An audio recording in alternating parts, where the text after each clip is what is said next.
वही जो मैंने रखी थी शादी के लिए।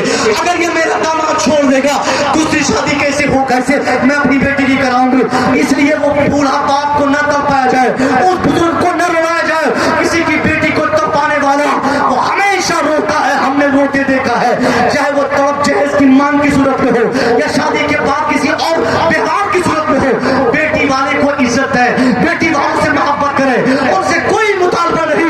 अरे वो बाप आपको क्या देगा, वो अपने करोड़ों की संपत्ति आपको दे दिया और उससे क्या मांगता है। जिस बेटी को बाप कमा कर घर पहुंचता 12 बजे रात में, जो बेटी एक गिलास पानी लेकर उस बाप को पिलाने के लिए दरवाजे पर खड़ी रहती, वो करोड़ों खरबों की संपत्ति को वो बूढ़ा बाप शादी के रस्म के बाद आपके हवाले कर दिया। और उसी बाप से आप पुलिस मांगते, उसी बाप से आप पैसे मांगते, उसी से आप गाड़ी मांगते हैं।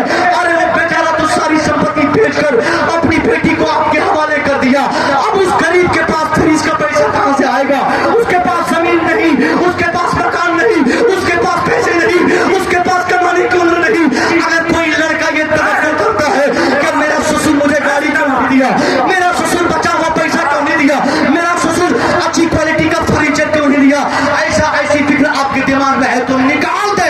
उस गरीब की बेटी से मोहब्बत करें, उनकी मोहब्बत में कामयाबी यही बरकत का वाहिद रास्ता है। जो लड़का अपनी बीवी से मोहब्बत करे और वो गरीब की बेटी अपने ससुराल में उस मोहब्बत को देखकर अल्लाह की बारगाह में नमाज पढ़कर अगर इंतजार कर दे, अपने दुपट्टे को लहरा कर, या अल्लाह मेरे शौहर कितने अच्छे, ससुराल वाले कितने अच्छे, मेरे ससुर कितने अच्छे, ये अमीर होने के बाद भी मुझ जैसे गरीब और लाचार बाप की बेटी से शादी कराने पर ये रजामंद हुए। या अल्लाह